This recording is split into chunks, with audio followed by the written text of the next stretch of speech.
Each and every house has a memory to it. One big idea is all it takes. He's trying to create something new, something better, something different. This is a place where anything can happen. I can feel it in the walls here. I can feel it walking down the hallway. The story of Elkhart begins here at this place, at Havel Beardsley's house.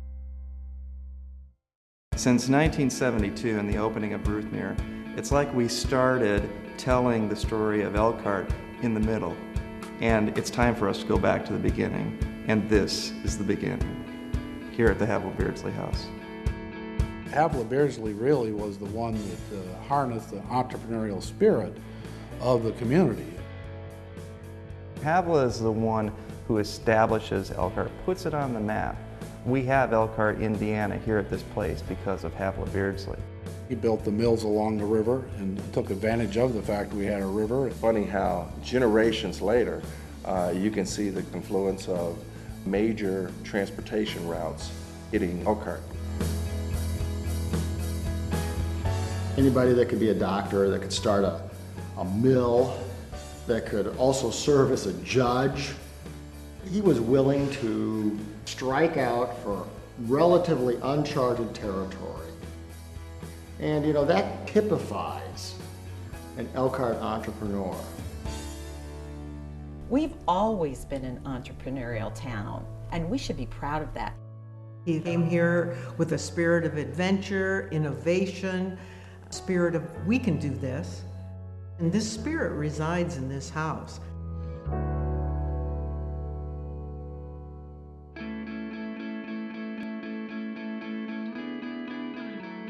On the surface, you would think, well, a house is a house. But I think you have to put it into context of memories and history. One of the things we're really excited about here at the Havel Beardsley House is a program that we're going to offer with historic preservation. We want to actually be able to show the public the different layers of occupation, the earliest layers from the earliest stencil designs that were on the walls to the peeling back of different layers of wallpaper over time. To be able to use it, not just as another old building, but a living, breathing kind of place that we can look at and go, that's who we are. This is a little piece that'll help make the school systems better.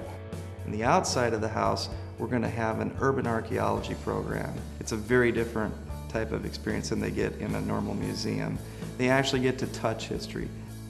Maybe they can begin to ask some of those questions that you'd like to see kids ask.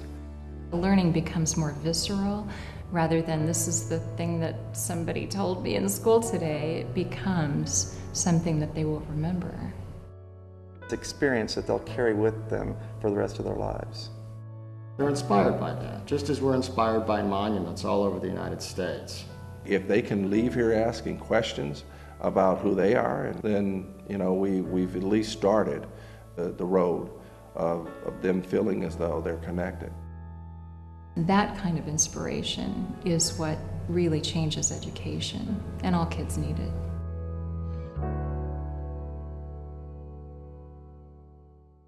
Restoring the Havel Beardsley House affects more than just history. It's also an economic development engine too, because when people see history and it's interpreted well around them, it becomes a cultural experience. It becomes a place where people want to live and bring up their families. It becomes a great place to be. When it's finished, when it's the way everybody wants it to be, it will reflect those generations of people that came here on a chance, that came here and started things and had faith that they could do it. We are blessed to have this opportunity. I wanted to be in on helping with this from the very beginning because I believe strongly in the culture of our community. Historic preservation is a process, and it doesn't just happen overnight. There's several things that need to be accomplished in order to make this a finished product for the public. We need to restore interior decorations. We need to provide exhibits inside the house. Things don't happen accidentally. A lot of work has been done, but there's still a lot of work yet to be done, and we need to stay on it because that's when the community is going to benefit. Philanthropy makes everything happen. It's the good spirit of people who share their ideas of giving. If you don't give back to preserve resources or assets like this, I think a community suffers. And I'm just a firm believer that the richness of a community needs to be further manifested by people giving back. I just think it's a wonderful opportunity that we're taking to bring this spirit back into this house. We just want people to join us in sharing this spirit and making this happen. We need to preserve the home of the founder of our community. We need to work on this today.